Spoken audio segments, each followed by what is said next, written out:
Episode 103. Although we were provided with some Kate-centric flashbacks in part 2 of the pilot, Tabula Rasa is the first episode entirely dedicated to Miss Austen. This fugitive's tale is engrossing, displaying both Kate's tendency toward illegality as well as her heroic heart. All the while, the episode's final musical moments are some of my favorites of the series. The last scene features Joe Purdy's Wash Away, a beautiful song that perfectly encapsulates every second of Tabula Rasa's beautiful ending, as we're witness to the current state of our multitude of already complex crash survivors. The episode concludes with this rather eerie and foreboding and wicked sort of wraparound shot focused on the mysterious John Locke, about whom we learn in the sensational subsequent episode, 113. I've always really dug the Locke-Boone dynamic. It's even intriguing after Boone has died, but I'll get to that a bit later. A concept that I love, which is at its most prevalent throughout the first season, is that of Locke being this sort of spiritual guide to some of the survivors. He undoubtedly appointed himself this role due to his recent spiritual awakening as a result of the island miraculously healing his exceedingly grave injury. I adore the exploration of Boone's primary flaw, his emotional baggage, his obsession with Shannon and her safety. I also love the incorporation of the show's ever-prevalent letting go theme, not to mention the fact that the path to Boone ultimately deciding to let go consists of a drug-fueled, enthralling and intense monster-filled mind trip. 115. This is a fantastic episode that I was surprised to see so low on a number of greatest episodes countdowns. It really deepens the excellent character of Charlie Pace and wonderfully explains and depicts his motives. The story of Homecoming centers on Charlie's insatiable desire to truly take care of someone. Jack giving Ethan a revenge ass-kicking is so satisfying, as is Ethan being blown away by an armed Charlie, even though it was an emotional decision. But as I alluded to earlier, the entirety of this episode sets up and essentially explains why Charlie ultimately makes this decision. As he states to Jack nearing the episode's end, "I wasn't going to let him,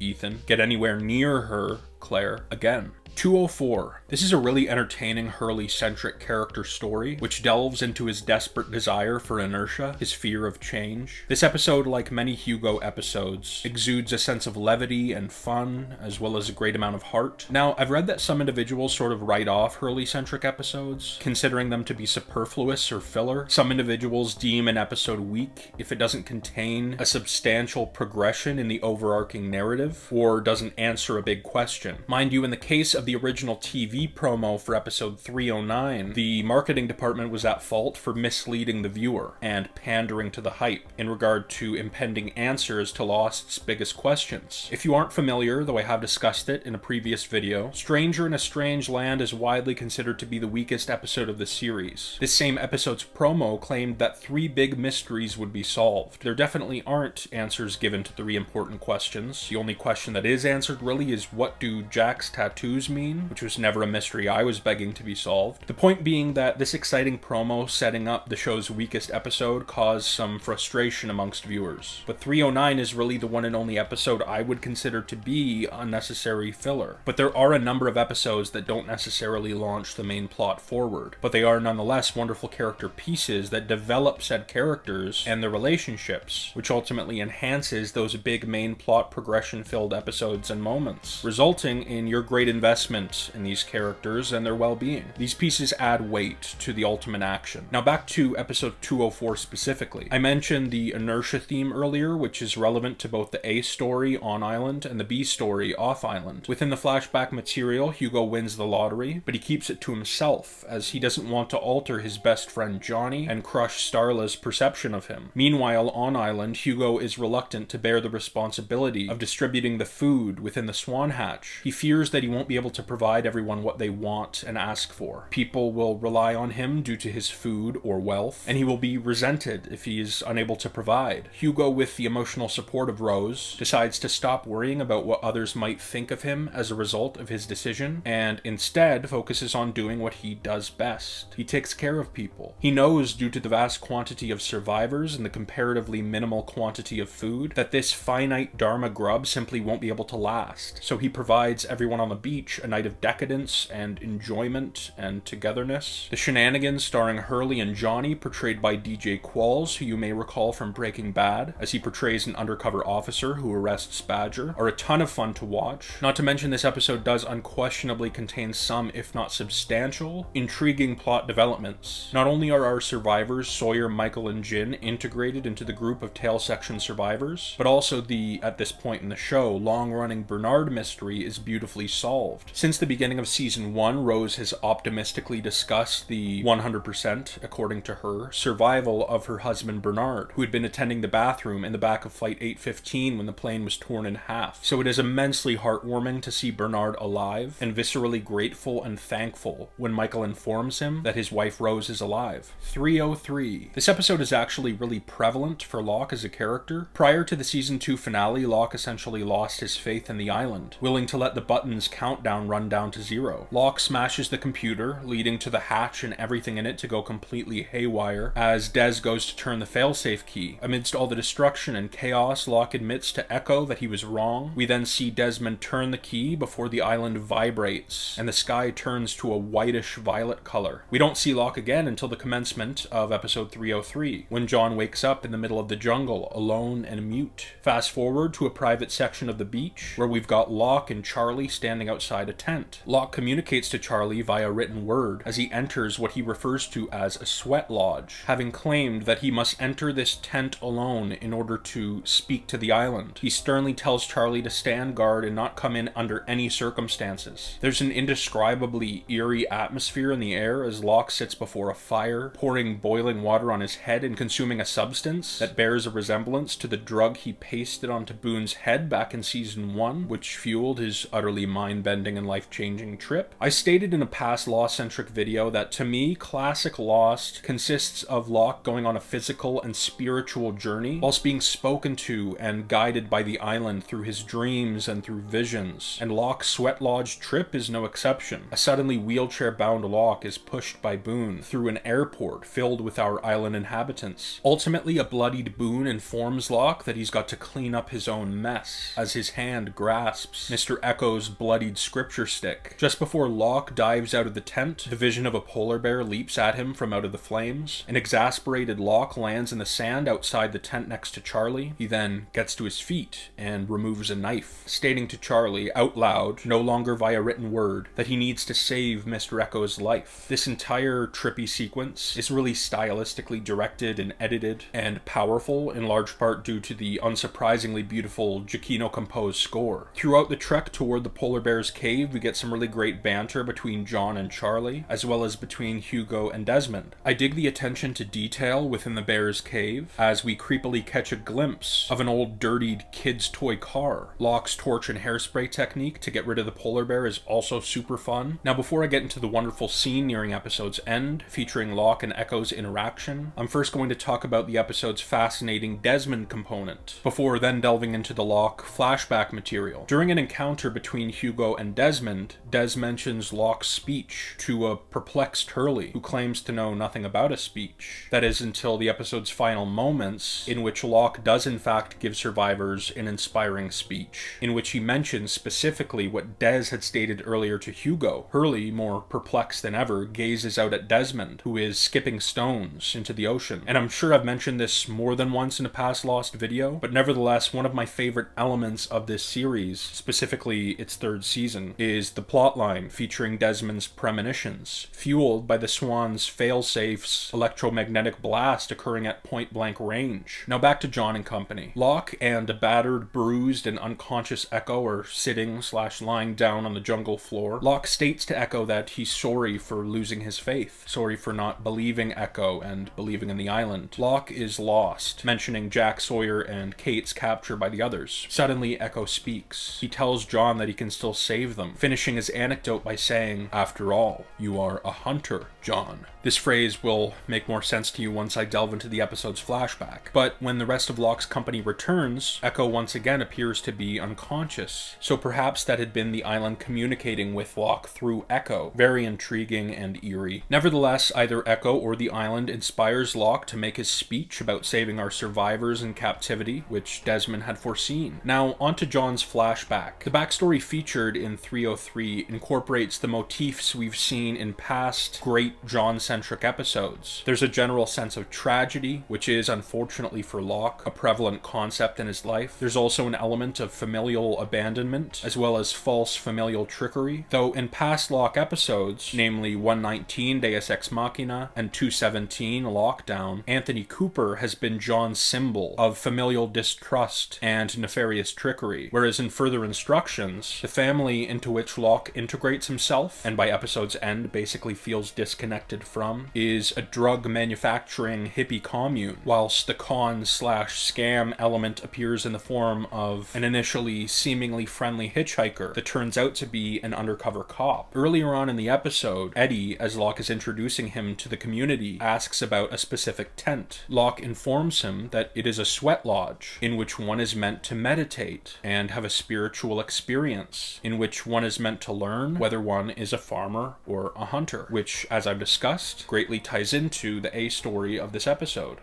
Episode 305. Echo-centric episodes are typically fantastic, and The Cost of Living is no exception, as it is a combination of intense, intriguing, and emotional. This episode deals in such themes as repentance and judgment. We are given an initially fascinating and ultimately tragic reunion between Echo and the smoke monster, but before we delve into that, I am first going to discuss the episode's flashback material. Everything we see in regard to Echo's past is deeply centered on Yemi's memory and legacy, after we catch a glimpse of the brother's childhood, in which Echo is taking great care of his younger sibling. We continue the story featured back in episode 210, the 23rd Psalm. Yemi is recently deceased, so Echo takes over for the late Father Yemi at his church. He ultimately kills a group of horrible, murderous men within the church, emerging from it covered in blood, grasping a large blade, directly in sight of one of the women within the village, who was previously associated with Yemi. She tells Echo that he owes his brother a church due to his desecration of his current one, in order to repent, which answers the question as to why Echo spends so much time in season 2 constructing the on-island church. Now let's discuss a rather prevalent concept contained within the show: the rules. The rules are alluded to on a number of occasions. The writers provide you enough info that one can infer a collection of rules and to whom they apply, which is far more creatively satisfying than if the rules were delivered to us in expository fashion, or if we were blandly given the opportunity to read these rules numbered on a list. That's not interesting. While there are rules created millennia ago, such as Mother making it so that Jacob and the Man in Black are unable to fatally harm one another, nor is the Man in Black allowed to kill any of Jacob's candidates, there are also rules that apply to the others, which Ben and Whitmore allude to through a pair of encounters. We learn that island leaders aren't allowed to have children with outsiders, which Ben references as Whitmore is being banished, and if one has been a leader of the others, they aren't allowed to kill another past or present leader or their family members, as when Whitmore's man Kimi kills Alex, Ben states that Charles changed the rules, though it seems to me that the misanthrope Man in Black forged somewhat of a loophole in regard to killing select candidates. The loophole to which I'm referring is the judgment of the smoke monster. I read recently someone complain that this judgment concept is abandoned after this episode, which, if you've watched the series, you know to be false, as episode 512, Dead is Dead, pretty heavily centers on this concept, which is absolutely baked into the lore of the show. And Ben is clearly aware of the ritual, if you will, as in 512. Ben states to quote-unquote Locke that there is a chance the monster may let him live. So again, it is not spoon-fed to us, but rather information is provided to us that leads us to infer that some sort of agreement was made between Jacob and his brother, presumably out of guilt on Jacob's part, which allows this smoke-centric ritual to occur. Now, we know that as a result of this judgment, one either lives or dies, and through the two judgments we witness, we see each of these two options play out. Echo is killed, and Ben survives, and one doesn't need to look too deeply into why that is. I mean, first and foremost, the 512 judgment occurs when the Man in Black / smoke monster is taking the form of Locke in order to influence Ben, but nonetheless there's a distinct distinct contrast in regard to their respective experiences of these judgments. Ben breaks down in tears, evidently remorseful, whilst Echo proudly claims that he has nothing for which to be sorry. Echo certainly was a survivalist hero in regard to the protection of his brother, but if you have viewed the Season 2 Echo-centric episodes, you know that at one time he was a notorious drug lord who slit men's throats during coke deals, and for this, Mr. Echo is unrepentant. He sort of speaks as this righteous man who writes that criminal part of his past off, which removes his candidacy, or just simply allows the monster control over his fate.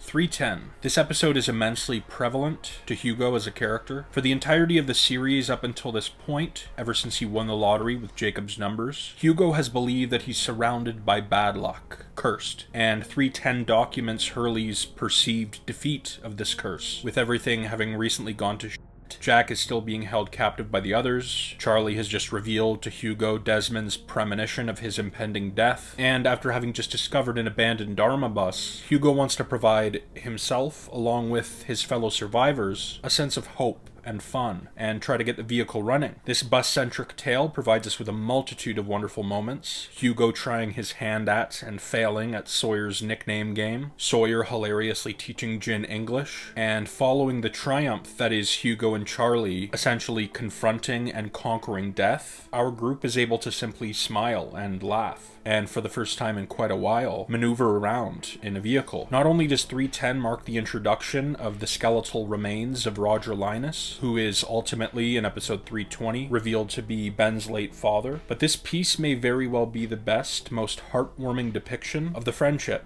between Hurley and Charlie, as well as a lovely, atypically lighthearted depiction of this entire group. Trisha Tanaka is dead really makes you care for these people, makes the big action in the season finales, for example, matter.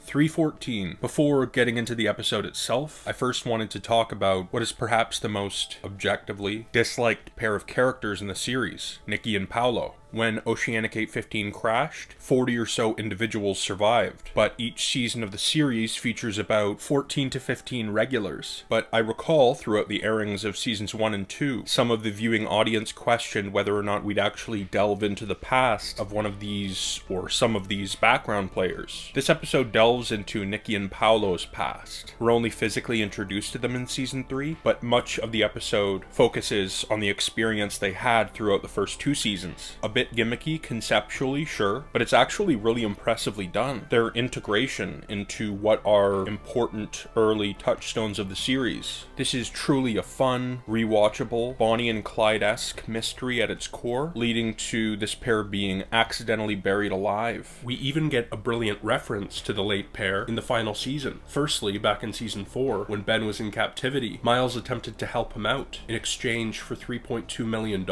Ultimately, no money changed hands, but nonetheless, Ben was able to escape captivity in the subsequent episode with no payment required. Ben is, once more, in captivity in episode 607. Linus attempts to persuade Miles to help him out in exchange for that $3.2 million he was once after. But Mr. Strom, who can read the final thoughts of the dead, even by just simply nearing their place of burial, doesn't succumb to any sort of financial offer, as he knows Nikki and Paolo are essentially buried beneath him, along with their $8 million worth of diamonds, which he actually acquires by episode's end. This is a fun kind of one-off story in which we witness on-island content throughout the first 70 or so episodes of the series, but from a completely different perspective. It doesn't move the overarching story forward one iota, but a momentous episode and a great or solid episode are simply not always inextricable, and this relatively standalone piece is a prime example of that fact. 407. I've anecdotally read about a few individuals claiming that the sort of tricky structure of Ji-Yeon is a form of narrative cheating. My personal opinion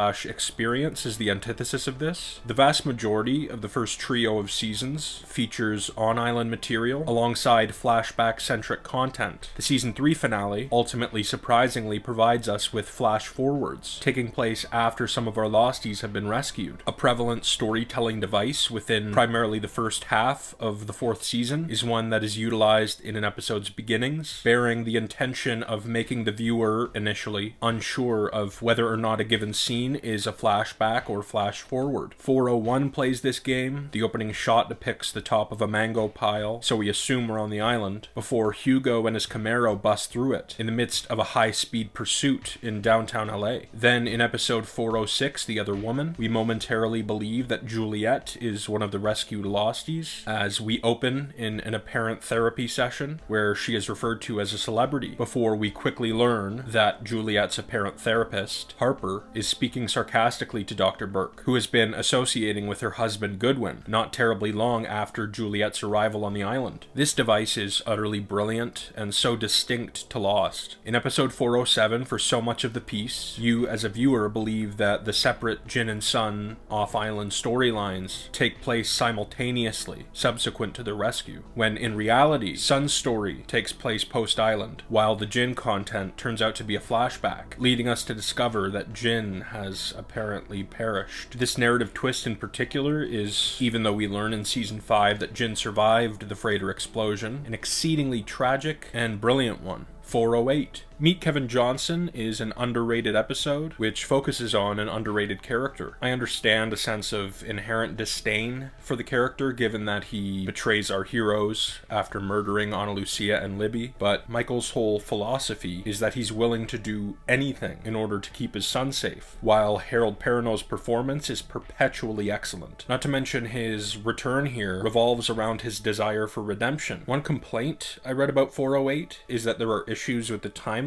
as we learn about what exactly Michael endured throughout his season 3 absence, but I just simply don't see it. I've gone through this series a number of times and know Lost like the back of my hand, and never have I been bumped by any sort of timeline issue in Meet Kevin Johnson. I did a bit of research into some problems folks have. Number 1, Tom being off island when he spends much of season 3 on island, as well as number 2, it not adding up that Ben is prepared with freighter info for Michael, but is also surprised by Naomi's arrival on the island and her association with our oceanic survivors. Firstly, we've seen others like Richard and Ethan come and go, so it's not out of the realm of possibility that throughout Tom's recurring role in the first half of season 3, he briefly departed the island via submarine, then flew to New York to see Michael. Not to mention the most important fact here is that time works and acts much differently on island versus off island, which is very well documented throughout the series. So it doesn't make sense to nitpick quote-unquote timeline inconsistencies when said inconsistencies are essentially decided based on real-world centric presumptions made by select fans. I don't quite understand the Ben-centric dispute, as his surprise directed toward the news of Naomi being in the company of our Losties has no relation to him being surprised that certain people are coming to the island. He has known this. His surprise is simply due to the fact that he was unaware that she had parachuted onto the island and is now alongside the 815 survivors. One must remind oneself that Ben doesn't have every corner of, well, these 2 islands under surveillance 24/7, so not catching a single parachuter in the dead of night, quite a ways away from the barracks,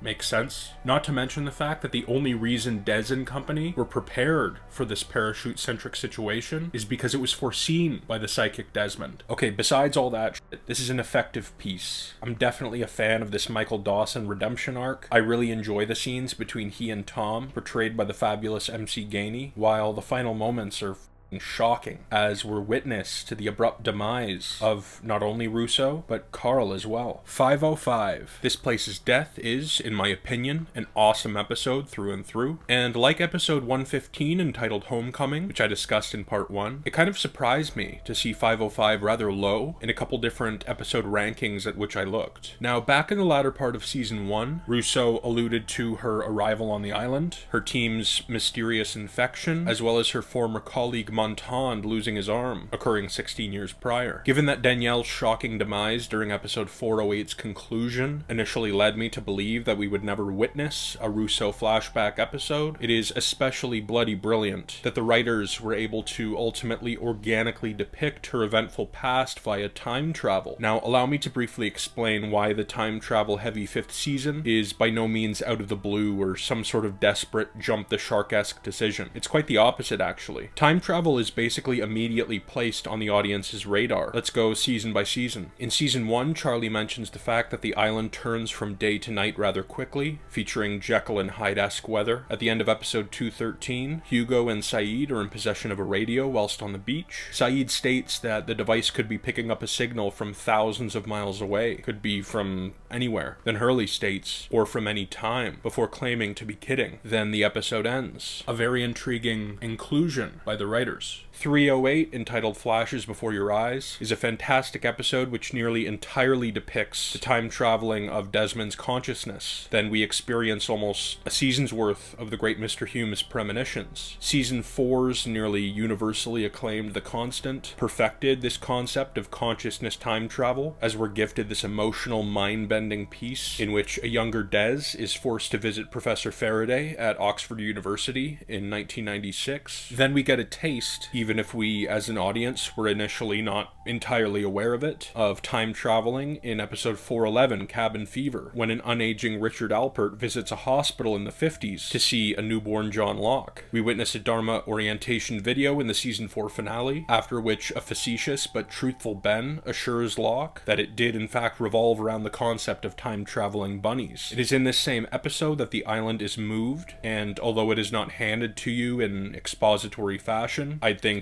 any religious viewer of this series would infer that this movement of the island is more than just solely a physical affair. Now, the final component of this piece I'll be discussing is all of the Locke-centric material at the bottom of a well. Not only is this underground sequence exceedingly and effectively eerie, it is also an absolutely prevalent part of Lost's narrative, as well as the Man in Black's nefarious plot. I adore the creepy set and wicked wheel prop, as well as the pitch-perfect performances from both Terry O'Quinn and John Terry. All the while, Giacchino's score is typically fitting and exquisite. Let's speak specifically of the Man in Black's grand plan and its timeline. As we learn, the Man in Black is not allowed to fatally harm Jacob or his candidates. All the while, he is desperate to leave the island on which he's been trapped his entire life, but Jacob's lifelong goal is to keep his brother from leaving. We witness the original Man in Black, played by Titus Welliver, state in the season 5 finale that he is going to find a loophole to be able to kill Jacob. But of course, MIB's plan is set into motion a while before we view this excellent flashback. In episode 411, the trio of John, Ben, and Hugo visit Jacob's cabin, though only Locke goes inside. The monster, disguised as Christian Shepherd, informs John that he must move the island. In the ending portion of this place's death, John states to Christian that he did what was asked of him, but Christian disagrees, reminding John that he told him Locke himself must move the island, while Benjamin Linus was the man to turn the wheel. Locke, who had already been told by Richard whilst he was traveling through time in episode 501 that his journey would consist of his own death, accepts this suicide mission presented to him by Christian, as Smokey states that John's act of bringing the Oceanic Six back to the island involves his sacrifice. This mind-bending confusion is resolved later in season 5 when we actually witness Flock inform Richard to relay this message of sacrifice to a time-traveling Locke. It was always the Man in Black, disguised as another of course, instigating this plot. Now what does this particular action do for the villainous Man in Black? Jacob's off-island candidates are brought back to the island for him to indirectly kill so that he can finally leave this prison of an island, their deaths being a prerequisite for doing so, while he is given the corpse of John Locke to inhabit. Why inhabit John? Because he is the one and only individual capable of persuading Ben to kill Jacob. All of this to say, the creepy and captivating underground sequence is imperative to the Man in Black's plot, which becomes more and more engrossing to me upon my rewatches of this series. It's very interestingly, mind-bendingly, and gradually handled in Lost's 4th and 5th seasons.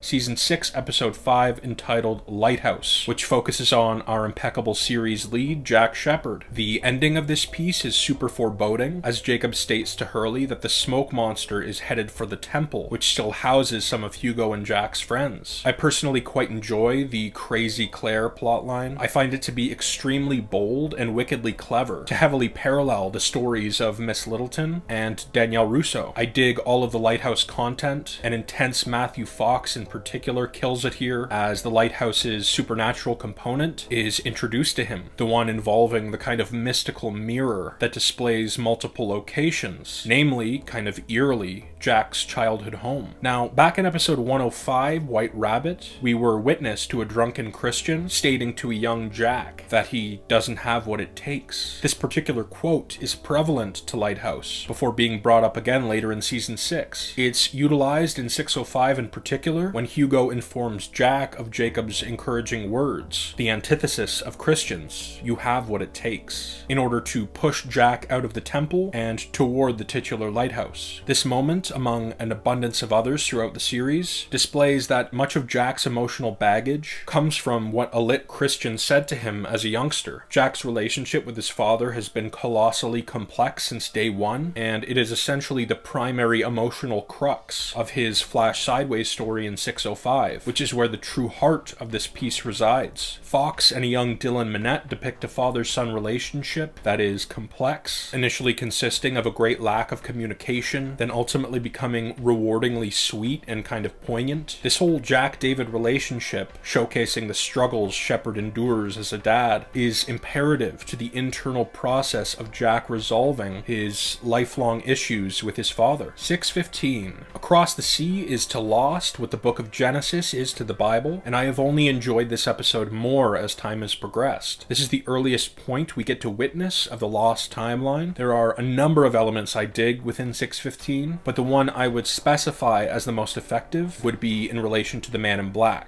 The Man in Black is, of course, our primary antagonist of the final season, and what Across the Sea does so bloody brilliantly is that it forces the viewer to greatly empathize with this character and understand his rather vindictive motives. This humanization makes the subsequent episodes infinitely more effective. Mark Pellegrino and Titus Welliver in particular shine here, along with the mysterious mother portrayed by Allison Janney, and whether you're satisfied with them or not, this episode provides us multiple answers to some of the show's biggest questions. We learn of the true technical function/purpose of the island, as well as the true identities of the Adam and Eve skeletons. Said beautifully explained mystery having been introduced during Lost's very beginnings. We're also witness to the birth of our smoke monster and the origins of the island moving wheel. I also find the placement of this piece to be admirably bold, as episode 118 of 121 is the sole episode that largely features none of our main players. 617/18. I truly can't count the vast number of times I've viewed this 2.5-hour spectacle, which beautifully concludes this epic tale, and throughout each viewing, I've wept at least once. While episode 615 ultimately puts the cap on the answers/mythology/lore of the series, the end is a tribute/goodbye to our immeasurably amazing Losties. This thankfully extensive piece really zeroes in on the series-long theme of letting go, and, well, the whole 6th season depicts the finalization of Jack's transformation from a man of science to a man of faith, another series-long concept. The perpetually magnificent Michael Giacchino shines here, the end showcasing perhaps my favorite collection of music, the final 9 or so minute piece entitled Moving On being a highlight of this episode's sensational score. Let's talk about performances, which, although always excellent, are in peak form here. The scene between Michael Emerson and Terry O'Quinn, as Ben is finally truthful about his envy toward Locke, apologizing to him, is simply beautiful and perfectly simply written. The scene in which Jack, the new Jacob, hands over his sacred job to Hugo is exceedingly emotionally effective. Truly all of our big, lovely reunions are powerful and tear-inducing. The Man in Black's death is very satisfyingly handled. It's an excellent touch, given that his lifelong goal has been to leave the island, that even when fake Locke, is kicked off the edge of a cliff, his corpse ends up atop a giant rock protruding from the island. Not even in death does he get to leave. Now, I'm well aware that the series finale is divisive. The final season in general was more so polarizing than the others, although I personally believe nearly the entirety of the final season to be utterly exceptional and simultaneously creatively daring and satisfying. I can at least understand why a Lost fan may not be as big on season 6 as the show's other seasons, primarily due to the Flash sideways element. And of course, at least a small amount of polarization is going to come along with unconventionality. What I've never really understood, individuals who have thoroughly enjoyed the 6th season before then believing the finale solely to be unfulfilling. I'm not entirely sure how that particular correlation is objectively possible. Now, bear in mind, anecdotally, I've been involved in far too many discussions over the years during which adamant individuals claim that in the end they were disappointed to learn that our losties have been dead since the series' commencement, which is clearly and deliberately debunked in the show itself during the dialogue between father and son. So that's always been frustrating, but I slightly digress. I'll be tackling topics such as these in my final series review. I absolutely adore the visual parallels between the show's final moments and the pilot's beginnings. Season 1, of course, commences with an extreme close-up of Jack's eye suddenly opening. He then finds himself lying on the floor of a bamboo forest. Vincent approaches Jack before our well-dressed protagonist exits the forest, passing a white tennis shoe along his way toward the beach. In Lost's last moments, a gravely injured, blood-soaked Jack walks through this same bamboo forest before collapsing to the ground. He passes a now tattered, graying tennis shoe hanging from a tree. A now horizontal Jack is then visited by Vincent, the loyal retriever lying down next to him. Jack smiles while watching Captain Frank J. Lapidus, piloting a craft filled with Jack's friends, fly away from the island before we're given the final shot of the end, displaying a dying Jack's eye finally closing. In conclusion, the end, for me personally, is a colossally satisfying, creatively and emotionally, ending to this huge, masterfully made series. It wraps up this story brilliantly whilst paying tribute to this spectacular show's history.